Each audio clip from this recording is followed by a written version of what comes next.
Halo semuanya, kenalin nama aku Afni Riri Sakta Salahi dengan NIM C1D1230227.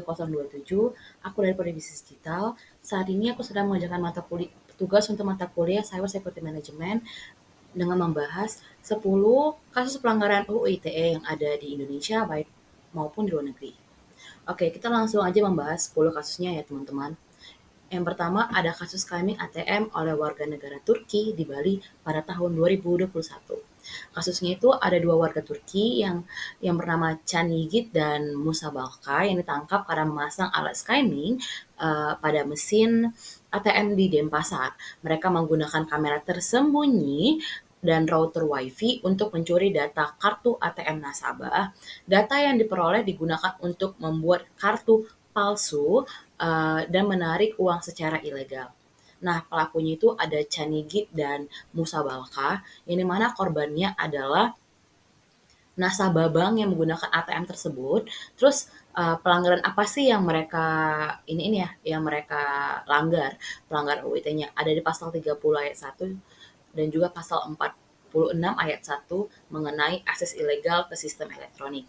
Nah, solusinya apa di kasus ini? Yaitu peningkatan keamanan mesin ATM dan edukasi kepada nasabah untuk waspada terhadap perangkat yang mencurigakan pada ATM dan pengawasan rutin oleh pihak bank.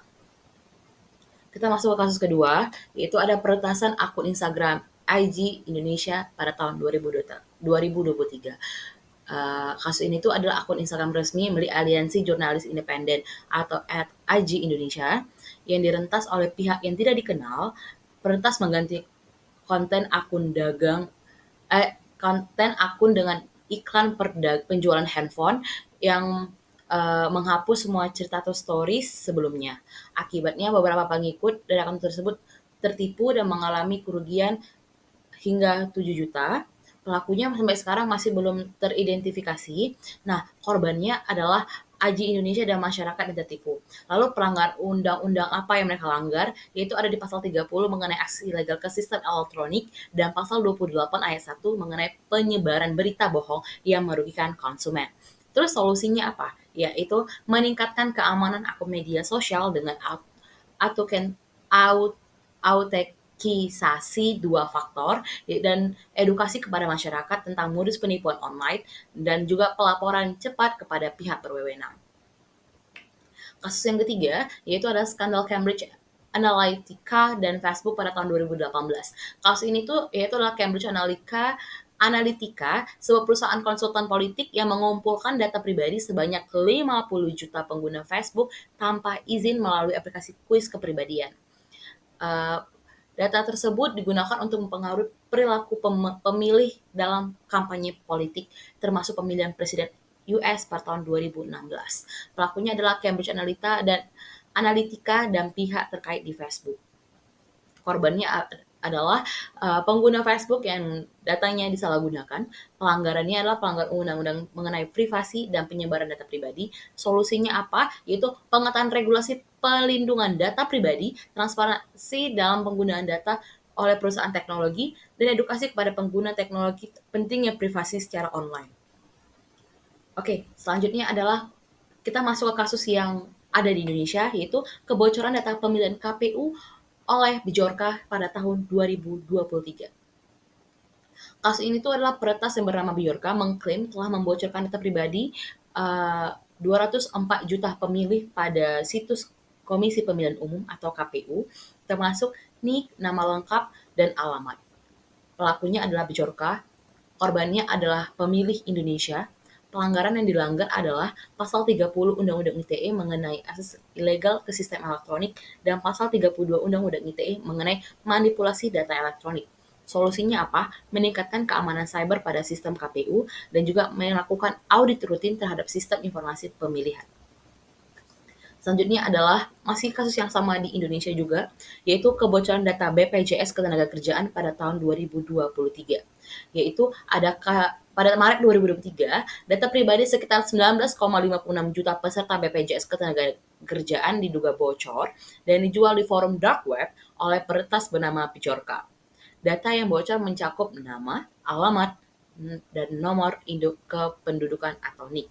Pelakunya Bjorka, yaitu korbannya adalah peserta BPJS Ketenagakerjaan dan melanggar pelanggaran privasi dan penyalahgunaan data pribadi, yaitu pasal 30 Undang-Undang ITE mengenai akses ilegal ke sistem elektronik dan pasal 32 Undang-Undang ITE mengenai manipulasi data elektronik.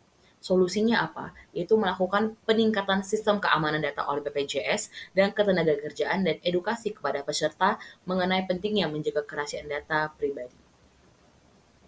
Kita masuk ke kasus selanjutnya. Kasus ini tuh juga ada di Indonesia pada tahun 2020, yaitu penyebaran hoax mengenai vaksin pada tahun 2019. COVID-19 pada tahun 2020. Kasusnya apa? Yaitu beredarnya informasi palsu di media sosial menyatakan bahwa vaksin COVID-19 berbahaya dan mengandung chip untuk mengontrol manusia. Alasannya, motif itu masih nggak jelas nih.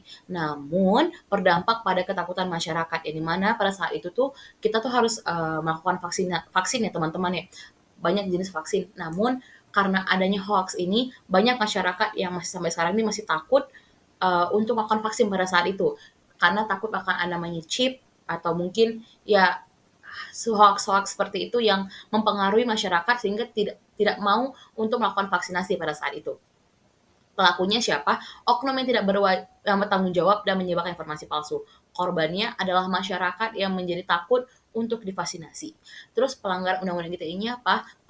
Pada pasal 28 ayat 1 yaitu mengenai penyebaran berita bohong dan menimbulkan keonaran di masyarakat. Solusinya adalah meningkatkan literasi dan klarifikasi resmi dari pemerintah tentang keamanan vaksin. Selanjutnya kita masuk kepada kasus di tahun 2022 yaitu penipuan berkedok undangan pernikahan digital. Kasusnya itu banyak banget ya, sempat ramai pada tahun 2022, yaitu korban menerima pesan berisi tautan undangan pernikahan digital setelah diklik perangkat korban terinfeksi malware yang mencuri data pribadi. Alasannya adalah untuk mencuri data dan informasi pribadi korban. Korbannya adalah individu yang menerima dan membuka tautan tersebut. Pelanggarannya adalah Undang-Undang ITE pasal 30 mengenai akses ilegal ke sistem elektronik. Solusinya adalah edukasi masyarakat untuk waspada terhadap tautan mencurigakan dan penggunaan perangkat lunak. Oke, selanjutnya kita masuk lagi pada serangan phishing melalui email palsu pada bank pada tahun 2021. Ini kasus juga sempat ramai pada tahun 2021, yaitu nasabah menerima email yang tampak resmi oleh pihak bank yang meminta kita untuk mengklik tautan dan memasukkan data pribadi yang kemudian digunakan untuk mengakses rekening mereka. Alasannya adalah mencuri informasi dan dana dari nasabah. Pelakunya adalah sindikat penipu online yang dimana sampai sekarang itu masih ramai ya teman-teman untuk kasus ini. Selanjutnya korbannya adalah nasabah bank yang tertipu. Pelanggaran apa yang mereka langgar yaitu pasal 36 mengenai pemalsuan data elektronik. Solusinya adalah edukasi nasabah tentang ciri-ciri email phishing dan pentingnya untuk tidak membagikan informasi pribadi. Selanjutnya kita masuk ke kasus penipuan investasi bodong melalui aplikasi pada tahun 2021. Aplikasi investasi palsu menawarkan keuntungan tinggi dalam waktu singkat. Namun, dana dikumpulkan aplikasi tersebut menghilang. Ini sempat ramai juga teman-teman pada tahun 2021 yang dimana banyak kalangan orang tua ataupun anak muda-mudi yang tertarik untuk mengikuti investasi bodong ini.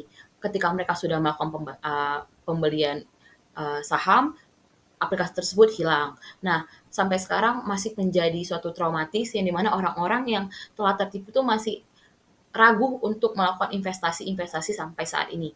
Nah, alasannya itu adalah motif penipuan ini menggunakan uang secara cepat, untuk dapatkan uang secara cepat. Ya, teman-teman, seperti saya bilang tadi, penipuan seperti ini tuh sudah masih banyak sampai sekarang, yang dimana tidak ada namanya mendapatkan uang secara cepat, tapi tidak jauh-jauh dari namanya penipuan, teman-teman. Pelakunya adalah pengembang aplikasi palsu. Korbannya adalah investor-investor yang tergiur dan iming-iming keuntungan besar. Pelanggarannya adalah pasal 28 ayat 1 mengenai informasi palsu dan merugikan konsumen. Solusinya adalah edukasi masyarakat tentang investasi yang aman dan penting untuk memverifikasi legalitas aplikasi investasi. Kita masuk ke kasus terakhir, yaitu pada kasus Bank BCA, yaitu phishing Bank BCA pada Indonesia pada tahun 2022, yaitu sejumlah nasabah Bank Sentral Asia atau BCA menjadi korban penipuan berbasis phishing.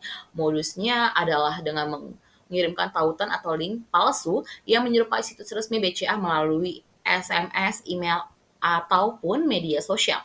Alasannya adalah motif utama dari pelaku adalah ada keuntungan finansial yang mencuri uang secara langsung dari rekening korban. Pelakunya adalah sindikat penipu online yang sampai sekarang belum terungkap. Korbannya adalah nasabah BCA yang terutama mereka merasa kurang waspada atau tidak terbiasa dengan modus-modus penipuan cyber. Mereka melanggar pasal 35 Undang-Undang pasal 35 Undang-Undang nomor 11 tahun 2008 tentang informasi dan transaksi elektronik karena pelaku melakukan manipulasi dan pemalsuan data elektronik untuk keuntungan pribadi. Solusinya adalah bank meningkatkan keamanan dan sistem deteksi penipuan. Nasabah diedukasi agar tidak mudah untuk mengklik tautan link palsu. Sekian penjelasan saya mengenai 10 kasus pelanggaran UU ITE yang ada di Indonesia maupun di global. Teman-teman, tetaplah berwaspada dalam kejahatan cyber itu semakin berkembang dan juga kita harus tetap waspada dan berhati-hati dalam menggunakan sosial media ataupun internet yang semakin lama semakin berkembang. Kita harus tetap selektif dalam melakukan penggunaannya. Sekian dari saya, terima kasih. Bye-bye.